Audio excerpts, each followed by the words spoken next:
Hello दोस्तों, ये luminous Electra 665V का इन्वर्टर मेरे पास रिपेयरिंग के लिए आया हुआ है। तो उसको चेक कर लेते हैं, देखते हैं इसमें क्या प्रॉब्लम आ रही है। जैसे ही इन्वर्टर ऑन कर रहे हैं वैसे ही ये ओवरलोड पर चला जाता है। तो देख लेते हैं इन्वर्टर खोलकर कि ओवरलोड इसमें किस वजह से आ रहा है। इन्वर्टर हमने खोल लिया है तो देख सकते हैं इसमें मॉसफेट इसके फटे हुए हैं और इसके फ़िल्टर भी ख़राब हो चुके हैं। इसी वजह से इस इन्वर्टर में ओवरलोड आ रहा था। अब इसकी किट को निकाल लेते हैं बाहर और फिर देखते हैं कि इसमें कितने मॉसफेट इसके ख़राब हैं। तो ये साइड इसके मॉसफेट ठीक हैं, बस इसकी एक साइड के 4 मॉसफेट होते हैं, वो चारों मॉसफेट ख़राब हो चुके हैं। और इसमें 15 ओम्स की रेजिस्टेंस लगी होती है और 2F और 1F के ट्रांजिस्टर लगे होते हैं, वो हमें चेंज करने हैं। तो ये होती है 15 ओम्स की रेजिस्टेंस और ये दोनों ट्रांजिस्टर भी हमें चेंज करने हैं। एक 2F का होता है और दूसरा 1F का ट्रांजिस्टर होता है। इस मॉसफेट के पास भी 15 ओम्स की रेजिस्टेंस लगी होती है, उसे हमें चेंज करना है। ये PF है, इसके पास में ही 15 ओम्स की रेजिस्टेंस है और ये भी 15 ओम्स की रेजिस्टेंस है, दोनों हमें चेंज करनी है। और 2F के ट्रांजिस्टर और 1F के ट्रांजिस्टर हमें चेंज करना है। अब इधर के मॉसफेट देख लेते हैं, ये दोनों मॉसफेट भी ख़राब हैं। इनके पास भी 15 ओम्स की रेजिस्टेंस लगी होती है और 2F और 1F के ट्रांजिस्टर होते हैं लगे हुए। ये 2F का होता है, ये 1F का होता है, ये दोनों हमें चेंज करने हैं। जब भी इस किट में मॉसफेट फटते हैं तो ये चीज़ें ज़्यादातर ख़राब होती हैं, तो इसलिए ये चीज़ें ज़रूर चेंज करें। मॉसफेट और फिल्टर हमने निकाल दिए हैं। अब हम ये रेजिस्टेंस और ट्रांजिस्टर भी हटा देंगे। अगर आपके पास ये रेजिस्टेंस नहीं है तो आप साथ ही रेजिस्टेंस 22 ओम की भी लगा सकते हैं। अब ये दोनों पेज खोलकर ये दोनों मॉसफेट हम निकालेंगे। ये हिस्टिंग ये पेज खोलने के बाद हट जाएगी, तो इसे खोल लेते हैं। ये मैंने ढीली कर दिया।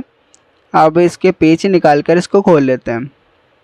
तो ये हिस्टिंग हटाने के बाद इधर के हमने दोनों मॉसफेट को निकाल लिया है। अब इसमें मॉसफेट डालेंगे, फिल्टर डालेंगे और ट्रांजिस्टर भी डालेंगे। मॉसफेट हमने डाल दिया है और फिल्टर भी इसमें हमने डाल दिए। इसमें आप P80 या 3205 या P105 मॉसफेट डाल सकते हैं। मेरे पास ये मॉसफेट थे तो मैंने ये मॉसफेट इसमें डाले हैं। और फिल्टर इसमें हमने डाले हैं 2235 वोल्ट के और चारों मॉसफेट हमने डाल दिए हैं। और देख सकते हैं मैंने इसमें रेजिस्टेंस 15 ओम्स की डाली हैं और ट्रांजिस्टर 2F और 1F के डाले हैं। जो पहला ट्रांजिस्टर है वो 2F का है और जो दूसरा है वो 1F का ट्रांजिस्टर है। और इधर भी हमने 15 ओम्स की रेजिस्टेंस डाल दी है और दोनों ये ट्रांजिस्टर डाल दिए हैं। देख सकते हैं ये है 15 ओम की रेजिस्टेंस, ये हमने डाल दी है। अब इस किट को 12 वोल्ट देकर इस किट की हम ड्राइव चेक करेंगे। तो ये माइनस की वायर मैंने इस पे लगा दी है चेक करने के लिए। अब प्लस की वायर लगाकर इस किट को ऑन कर लेते हैं। अब मल्टीमीटर से इसकी ड्राइव हम चेक करेंगे।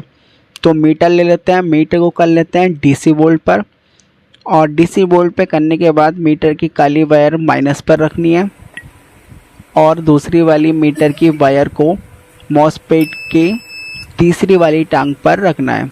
तो किट को मैंने 12 वोल्ट दे दिए हैं और ये होता है स्विच, इससे मैं किट को ऑन कर लूँगा। अब मॉसफेट की तीसरी वाली पिन पे ड्राइव चेक कर लेते हैं। 5 वोल्ट ड्राइव आ रही है। अब इस साइड चेक कर लेते हैं, तो इस साइड भी 5 वोल्ट ड्राइव आ रही है। अब हमें प्लस वाली साइड के मॉसफेट की ड्राइव चेक करनी है। तो उसके लिए मीटर की एक वायर को हमें हिस्टिंग पर रखना है और दूसरी वायर से मॉसफेट की तीसरी वाली पिन पर वोल्ट चेक करने हैं।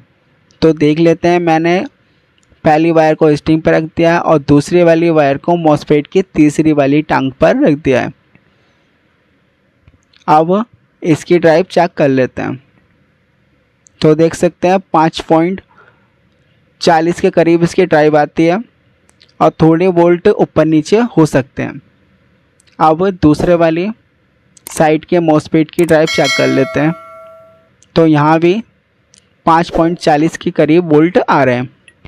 हिस्टिंग वाली साइड के मॉसफेट की ड्राइव 5 वोल्ट आती है और जो प्लस वाले साइड में मॉसफेट लगे होते हैं उसकी ड्राइव 5.40 वोल्ट आती है। अब हम मीटर को डीसी पे रहने देते हैं और हिस्टिंग पर वोल्ट चेक कर लेते हैं।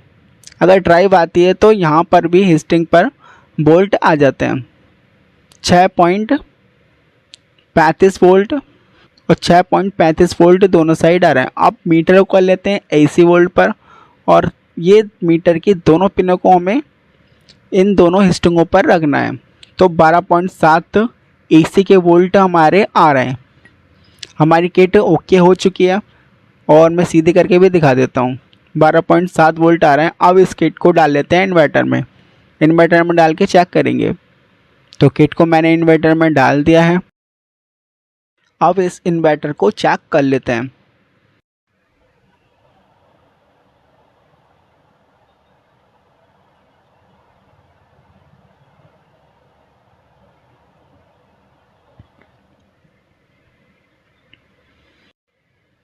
तो बैटरी की एमसी भी उठा देता हूँ। अब स्विच को ऑन करके देखते हैं। तो मैंने स्विच ऑन कर दिया है। इन्वर्टर ऑन हो चुका है। आउटपुट देख लेते हैं कितने वोल्टेज ये आउटपुट के निकाल रहा है। तो देख सकते हैं 100 वाट का बल्ब जल रहा है। 232 वोल्ट इसके आउटपुट के हैं। अब वो मेन लगाकर मेन और चार्जिंग चेक कर लेते हैं।